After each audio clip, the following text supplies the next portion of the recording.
শুধু মুখের ব্যবহার নিয়ে।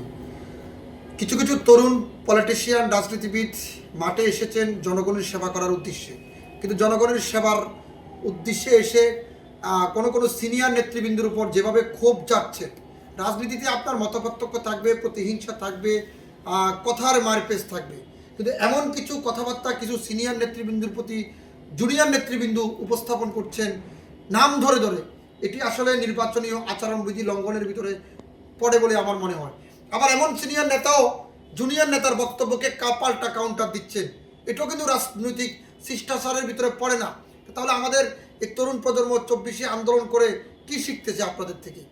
আমি মনে করব উভয় রাজনৈতিক নেতৃবৃন্দের জন্য ছোট বড় সকলের সম্মানার্থে বলতেছি, এমন কিছু কাউন্টার দিবেন, ব্যক্তিকে আঘাত করবেন না, ব্যক্তি প্রতিষ্ঠানকে আঘাত করবেন না। ব্যক্তি এবং ব্যক্তি প্রতিষ্ঠানকে যদি রাজনৈতিকভাবে আঘাত করেন, প্রতিহিংসা করেন, সেখানে ক্ষতিগ্রস্ত হবে সাধারণ মানুষ। কারণ কাউন্টারের বদলা কাউন্টার দিবে, সমর্থকেরা পাল্টা উত্তর দিবে, সেক্ষেত্রে সংঘাত, পরিবেশ, পরিস্থিতি থমথমে বিরাজ করবে। আমরা তারপরে প্রশাসনকে জবাব চাই, আমার ভাইয়ের উপর হামলা কেন? কাজে প্রশাসন তো ঘরে ঘরে বসে থাকবে না, এই প্রশাসন নিরপেক্ষ থাকতে হবে। এবং প্রশাসনকে তো আমিও ব্যবহার করছি, আপনিও করছেন, সবাই শুধু ব্যবহারে করছেন। তাহলে প্রশাসন কার পক্ষে কাজ করবে ভাই?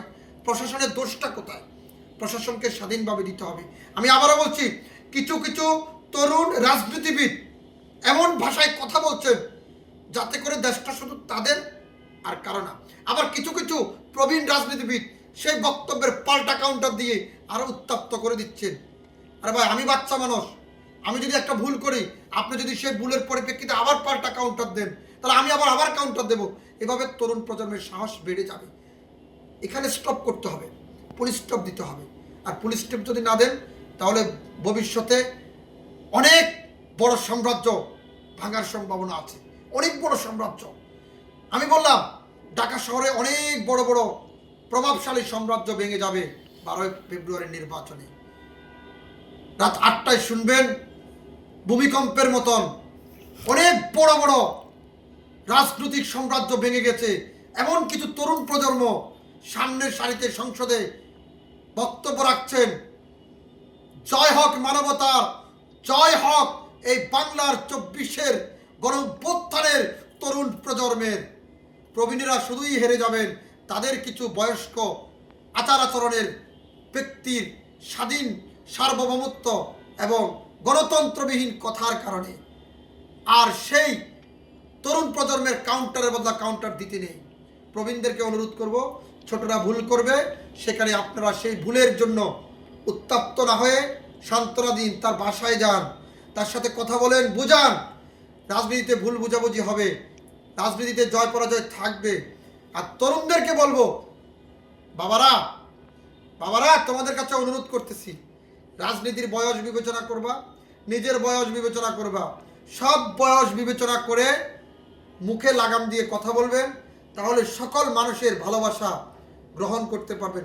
আজকে আমার এই বক্তব্যে হয়তো অনেকে আমাকে নিয়ে অনেক হাসি রহস্য করতে পারবে, বেটা কোত্থেকে এক পাগল জন্ম হয়েছে। অনেকে বলে, এই কোত্থেকে একটা পাগল আসলো। তো পাগলের কি বাংলাদেশে নাগরিকত্ব সার্টিফিকেট দেয় না? ভোটার আইডি কার্ড আমাকে সরকার দিছে না? আমি বাংলাদেশের নাগরিক হিসেবে প্রার্থী হয়েছি না?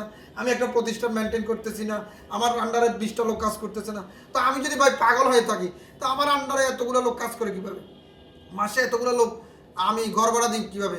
এতগুলো লোকের কর্মসংস্থান, বেতন ইত্যাদি ইত্যাদি কীভাবে বহন করি?